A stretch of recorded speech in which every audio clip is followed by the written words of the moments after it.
আমদানি এবং রপ্তানির আড়ালে প্রতি বছর $8 বিলিয়ন মতন টাকা বিদেশে পাচার হয়ে যাচ্ছে।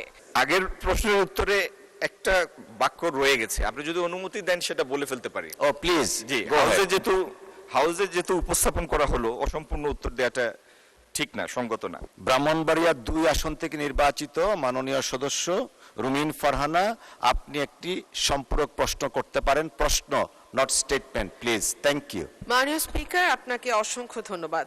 মাননীয় স্পিকার, দীর্ঘ 1 ঘন্টা হাত উঁচু করে বসেছিলাম মাননীয় স্পিকার, শেষ পর্যন্ত যে আপনি দেখেছেন সেজন্য আপনাকে আবারও ধন্যবাদ। আজকে 94 নম্বর তারকা চিহ্নিত প্রশ্নটি আমার ছিল, সেটি স্থানান্তরিত হয়েছে, কিন্তু কি কারণে স্থানান্তরিত হয়েছে জানি না।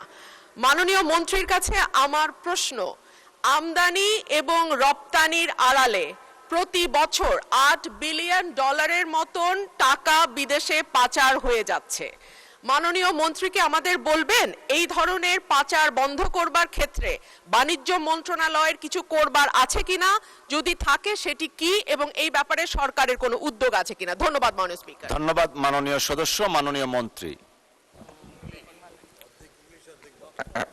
মাননীয় স্পিকার, আগের প্রশ্নের উত্তরে একটা বাক্য রয়ে গেছে, আপনি যদি অনুমতি দেন সেটা বলে ফেলতে পারি। ও প্লিজ। জি, হাউসে যেহেতু উপস্থাপন করা হলো, অসম্পূর্ণ উত্তর দেওয়াটা ঠিক না, সঙ্গত না।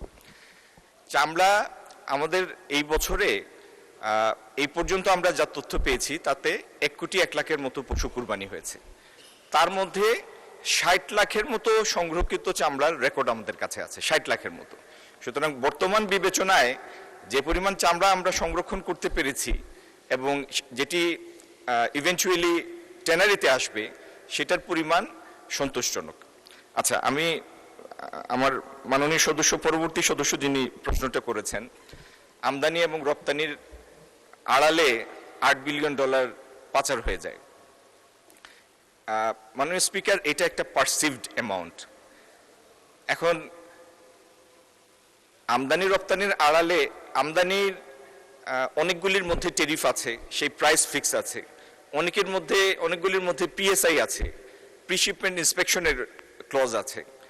যদি এই প্রিশিপমেন্ট ক্লজ এবং টেরিফ ভ্যালুর বাইরে কোনো পণ্যের মধ্যে যদি এরকম কোনো দুর্বলতা থাকে যেটিতে বেশি পাচার হয়ে যাচ্ছে, এটি একটি স্টাডি, গবেষণার বিষয়। মাননীয় স্পিকার, এটি শুনতে বা বলতে যেরকম সোজা মনে হয়, হাজার হাজার পণ্য বাংলাদেশে আসে এবং বাংলাদেশে পণ্য এবং সেবা মিলে, আমি একটা ধারণা দেওয়ার জন্য বলছি, গত বছর আমাদের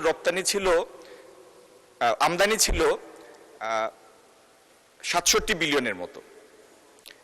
67 বিলিয়নের আমদানির মধ্যে এবং 55 বিলিয়নের রপ্তানির মধ্যে, তার মানে প্রায় 130 বিলিয়নের আমদানি রপ্তানির অর্থনীতি এই দেশটি। এটির মধ্যে পিন পয়েন্ট করে বলা যে ঠিক অমুক প্রোডাক্টের মধ্যে অর্থ পাচার হচ্ছে, এটা বেশ জটিল একটা বিষয় এবং একটা গবেষণাধর্মী কাজ।